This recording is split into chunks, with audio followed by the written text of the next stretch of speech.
Bienvenidos, amigos. Estamos en Nueva York, en Wall Street, en el corazón del gran imperio económico que domina el mundo y de donde surgen muchos de los males que el resto de la humanidad padece y buena parte de la grandeza económica que este país, con sus dificultades de distribución, de todas maneras vive si tomamos referencia con el resto del mundo. Hasta aquí llegó el gobierno argentino para defenderse de los embates de un mundo económico que aquí comienza a prohijar todas sus políticas, que después convierten en víctimas a tantos y tantos países y a miles de millones de seres humanos en todo el mundo. Para confrontar con ellos hay que ir contra un orden establecido, contra una dominación cultural muy potente, muy penetrante. No necesitan ejércitos, necesitan medios de comunicación, el poder económico, para poder decirle al resto del mundo qué es lo que hay que hacer. El tema es si las naciones se declaran vencidas o no.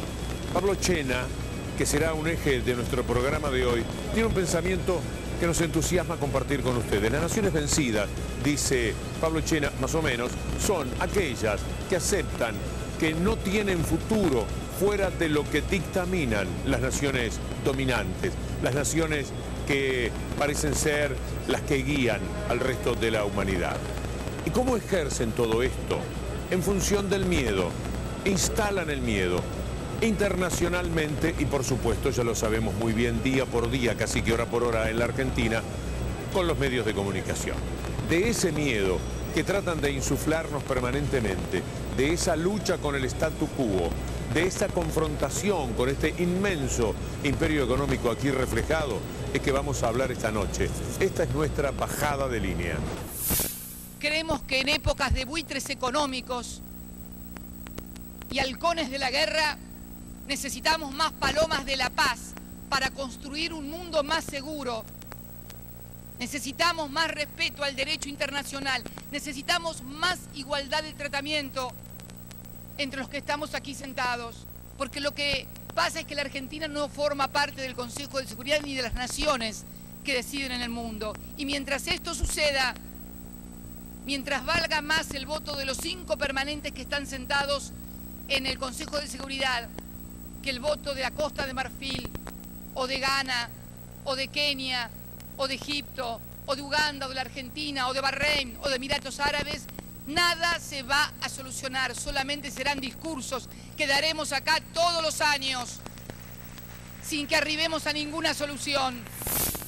El miedo como eje, el miedo que es el gran disciplinador de las conductas de las personas y de las naciones, como bien señala Pablo Chena.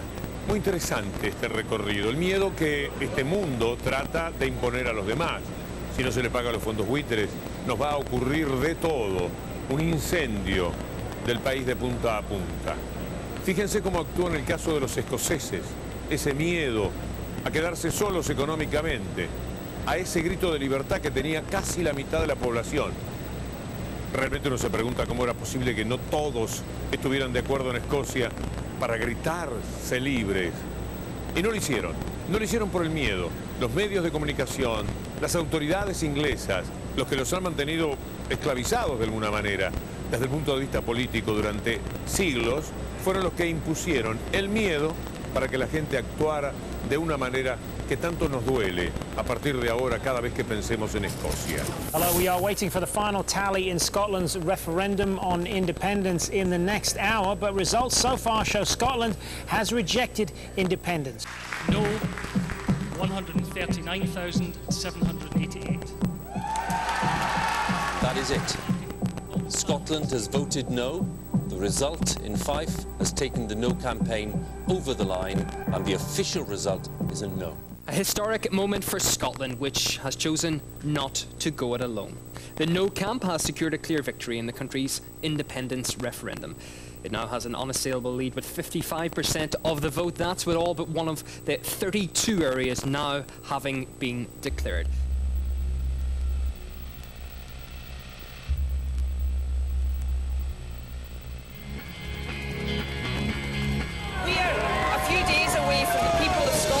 Taking control of the future of our own country. I want to know what Plan B is. Well, so do you. Go and tell us. In 3 days' time, Scotland will decide whether or not it wants to be an independent nation. Scotland is on the cusp of making history. The eyes of the world are upon Scotland. Independence would not be a trial separation. It would be a painful divorce. And as Prime Minister, I have to tell you what that would mean. It would mean we no longer share the same currency. It would mean the armed forces we built up together over centuries being split up forever. It would mean our pension funds being sliced up at some cost. It would mean the borders we have would become international and may no longer be so easily crossed. It would mean the automatic support that you currently get from British embassies when you're travelling around the world, that would come to an end. It would mean over half of Scottish mortgages suddenly, from one day to the next, being provided by banks in a foreign country. It would mean that interest rates in Scotland are no longer set by the Bank of England with all the stability and security that promises. And it would mean for any banks that remain in Scotland, if they ever got into trouble, it would be Scottish taxpayers and Scottish taxpayers alone that would bear the costs. Your campaign from day one for independence has been serving up best case scenarios. Free childcare, greater hours of free childcare, full employment, more money in people's pockets. Isn't it the case, wouldn't it perhaps have been more honest to say, independence is risky. There'll be a lot of negotiation. It might not be a straightforward proposal. It might even cost a bit more. Taxes might have to go up in the short term. Wouldn't that have been more honest to say that if independence was that important? But Jackie, just, I mean, a week or two ago, I made a speech explicitly saying, look, we're not promising the day after independence there'll be, 3 taps in every Scottish household, whiskey, oil and water. What we're saying is by taking charge of our financial destiny, the tax and spend of Scotland on the economy, then over a period of time, working together by investing in the right things, we can marshal the resources of this country with the fantastic people assets of this country and build a more prosperous and a more just society. We're not saying that's going to happen overnight. It's going to take time. But listen, you're far more likely to end up with a public health service free at the point of need, available for all the people, if that's what you want to do. But that's not under threat anywhere. I disagree. I think the privatisation agenda south of the border is destroying the National Health Service in England. El caso de Venezuela es paradigmático en esto que es el eje de nuestro programa de hoy. Hablemos del miedo, ese gran disciplinador. En Venezuela ya no solamente van por el lado del miedo a la suba del dólar, del desabastecimiento, del aislamiento internacional, de la dictadura y de todo lo que en todos estos años en el país con más elecciones democráticas se ha dicho desde todos los sectores de ese poder que trata de meter miedo. Ahora fueron también por el lado de una epidemia. Usar la muerte de chicos, de niños, para hacer oposición parece una de las caídas más profundas en el abismo. Y lo han hecho. En Venezuela hay temor en la población del estado Aragua. Una extraña enfermedad ha causado ya la muerte a 8 personas en los últimos 10 días. La Federación Médica Venezolana ha afirmado que los expertos están desorientados y que no saben de qué se trata. Los fallecidos son 4 adultos e igual número de niños que ingresaron con un cuadro febril de 40 grados, malestar general, erupciones en la piel y ampollas. ¿Se trata concretamente de alguna enfermedad o hacia dónde nos puede dar un poco de luz sobre lo que están padeciendo? Polémica en Venezuela. Temor en la población. La información son casos que llegaron al Hospital Central de Maracay, que tuvieron problemas hematológicos, fallecieron entre las 21 y 24 horas de estadía en el hospital, y de eso tengo 1 o 2 fotos que me enviaron el día de ayer. Todos los pacientes, una vez que ingresan al hospital, mueren en menos de 24 horas, en estas 72 horas que están pasando. Supimos que botaba sangre cuando tosía y tenía manchas en el cuerpo, dijo Wilmer Fossi, hermano de la víctima, quien confirmó al diario El Nacional en conversación telefónica que su pariente se encontraba aislado y fue víctima de un proceso de deterioro. En ningún momento se ha presentado en el Hospital Central casos de meningococcemia o ébola, que hayan sido los causantes de algunos fallecimientos dentro de nuestro nosocomio, siendo falsas las imágenes que circulan en las redes. Por eso afirmamos rotundamente que el Hospital Central de Maracay no existe ninguna enfermedad infectocontagiosa mortal que haya sido causante de las muertes en menos de 72 horas. En pocas palabras, el hospital en completa normalidad, nuestros equipos de salud trabajando con sus medidas de bioseguridad normal, usando su bata blanca, su respectivo guante, descalificar los falsos rumores que existen afuera, que existe una epidemia, ya que en el hospital no existe tal situación. Y todo esto que hicieron, sencillamente, viola las leyes de nuestra patria. Y yo he hablado con la fiscal general para que nuestros órganos de justicia actúen con celeridad y con mayor firmeza y severidad que la ley permita. Porque hay que castigar a esta gente, hay que castigarlo. Solo la justicia va a permitir que estos hechos no se repitan.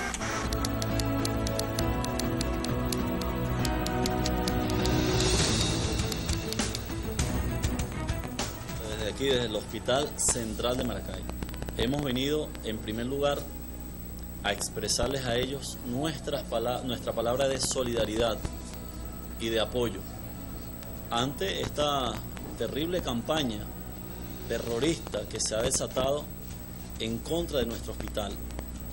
Ya de nuevo desmentimos, ahora del hospital, ahora con mi familia, y digo con mi familia porque si hubiese alguna duda, ningún padre va a colocar en riesgo la salud de su familia y mucho menos la de un hijo.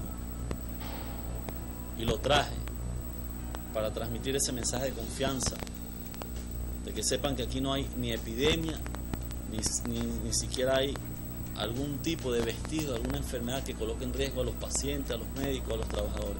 Y por eso hemos venido para acá el día de hoy. Sabemos que no corremos absolutamente ningún riesgo, nada, cero. El hospital está funcionando con absoluta normalidad. Yo creo que lo que ha hecho esta campaña más bien es desatar más amor y más pasión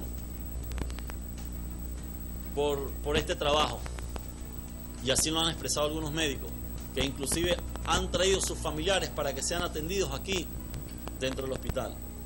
Nunca jamás hubiésemos hecho de esta situación tan sensible una campaña tan miserable como lo hizo algunos sectores, que mostraron imágenes falsas como esta, colocaron la fachada del Hospital Central de Maracay y cuadros o fotografías de personas con síntomas extraños, que son fotografías extraídas de revistas de investigación científica, investigación médica, etcétera, ¿no? Creo que esta coyuntura nos va a permitir, como les he expresado a ellos, para hacer de este hospital ahora el mejor hospital de Venezuela. Hasta el día de ayer, entre el día viernes pasado y el día de ayer, habían nacido aquí en el Hospital Central de Maracay 60 nuevos maracayeros y maracayeras, maracayeritos y maracayeritas, bebecitos, que les expresamos las bendiciones de todos nosotros. Aquí en el Hospital Central nacieron 60 niños. Eso no lo dicen los medios. El derrotero de los fondos buitres es más bien reciente. Estamos hablando de lo que han hecho, por ejemplo, en el siglo XXI, pero ya han tenido que ver con crisis y problemas en Brasil, con Perú, hasta con los Estados Unidos. Uno se pregunta, ¿es que le han torcido el brazo también a Obama? Veamos este fragmento del especial que ofreció Visión 7 de la televisión pública esta semana. Previo al ataque contra la Argentina, los casos más resonantes en la región remiten a la década del 90.